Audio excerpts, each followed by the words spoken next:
How you doing, folks? We're still here in Fossa, just outside Killarney. A bit of a, I suppose, a get together of a couple of friends, a couple of combines, a couple of balers. With Brendan Ferris there, and one of them, he's E270 and he's 701 baler. We're here in front of this New Holland, and we're going to swing around the camera and just give a quick look at exactly, well, how I think it works, and you can judge for yourself. Oh yeah, give a like and subscribe, please. It really helps. Alright guys, here we are. This is the reel, we'll call it, the cutting bar in front of the New Holland. I think she's a 1520. These are the knives. These knives haven't changed in years. The original knives were invented, I forget his name, by, it was actually a Scottish fella that invented the original knives. And they were in front of a horse, they were pushed along. That was the original cutting bar.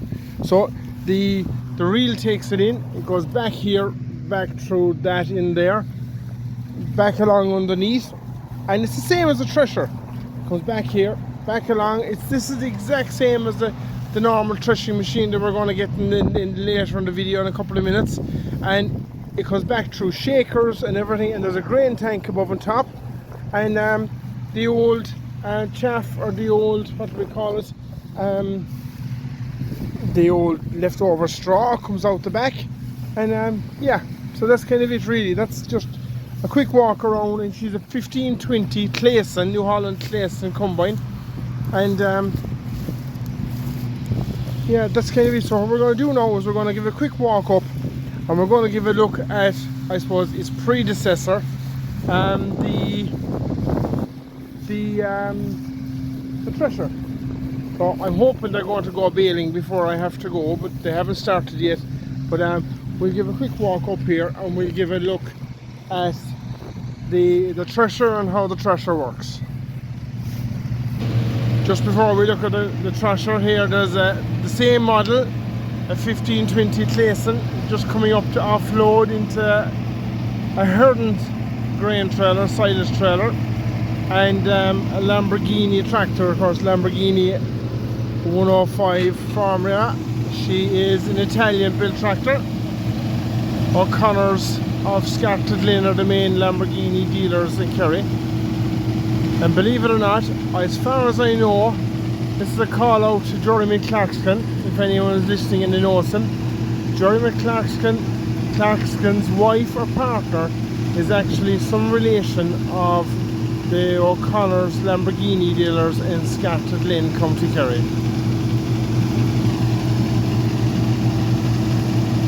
So you can imagine this again in the 70s, the late 60s, early 70s, coming into your yard.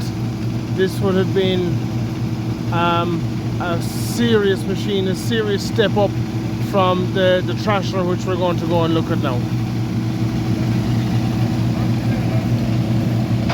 Okay guys, here we go. I think she's a Ransome's thresher, belonging to Dennis Tagney from Castlemaine. Some of you might remember it if you ever came across it. Mid-Kerry vintage. Dennis used to hold a vintage there every year up until a couple of years ago, but he doesn't hold it down no more, unfortunately. I think a lot of it is down to insurance.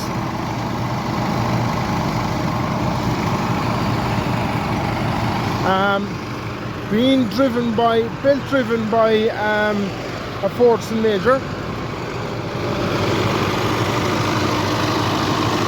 Fordson Power Major, belt driven there.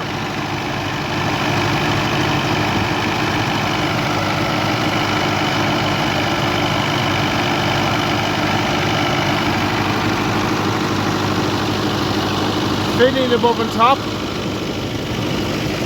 and more or less the same as the combine. Very, very little difference. Only I suppose the combine is a mobile unit.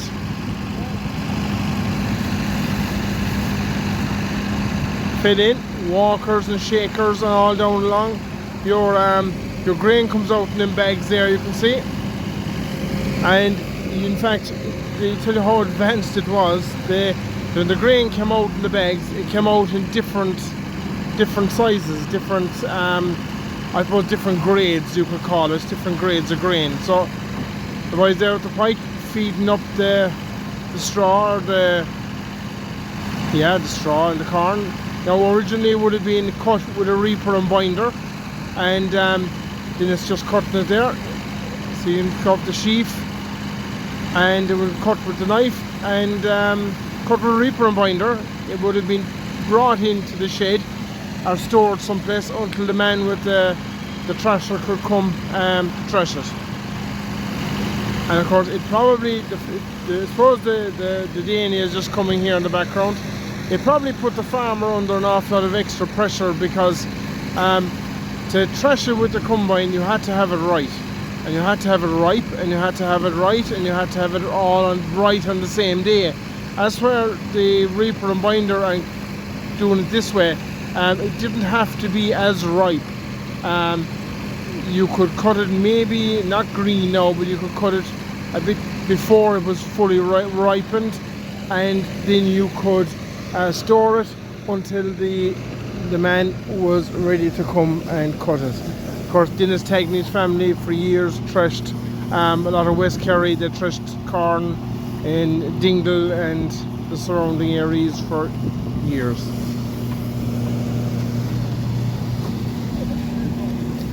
You can see here now, just like the combine, out the top comes the straw. You can see what we would call the walkers, and the shaker underneath, and the straw comes out, and you would have had 4 or 5 men to pike away the straw, and maybe up to 7 men in fact.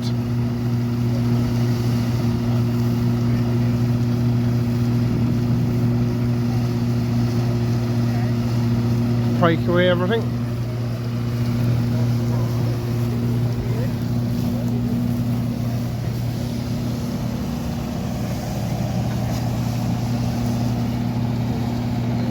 Of course, it was a complete community thing. Everyone followed the thresher from farm to farm.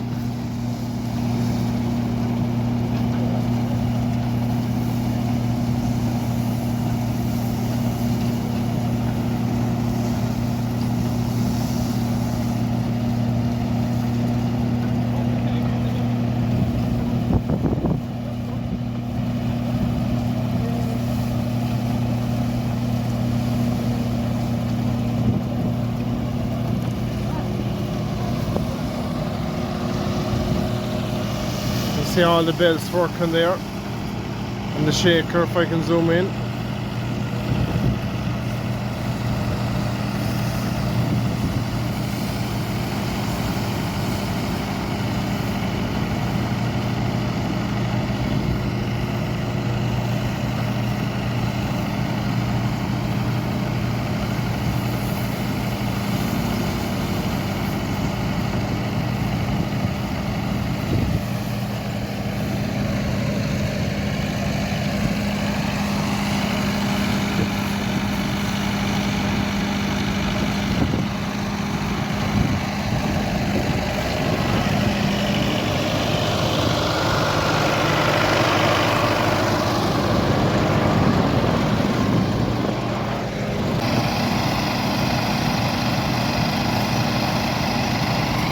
See all the wheels and the pulleys and everything there.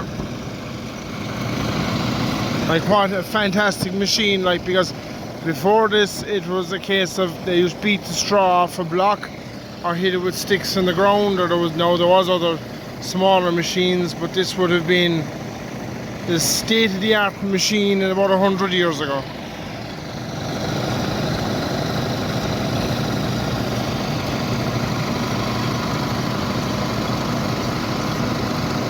Like, it probably went from harvesting, I don't know, maybe 10 acres of oats, wheat and barley, taking you all day, or taking you whatever, a week, maybe more, down to maybe having it done in a day if you had enough bodies, enough men.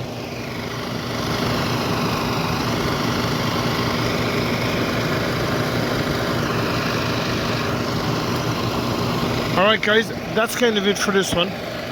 Give a like, give a subscribe. I'm really hoping they're going to get going with the balers, but it doesn't look like they're going to. You know, it looks like it's going to rain. So So give a like, give a subscribe, and hopefully we'll see you all in the next one.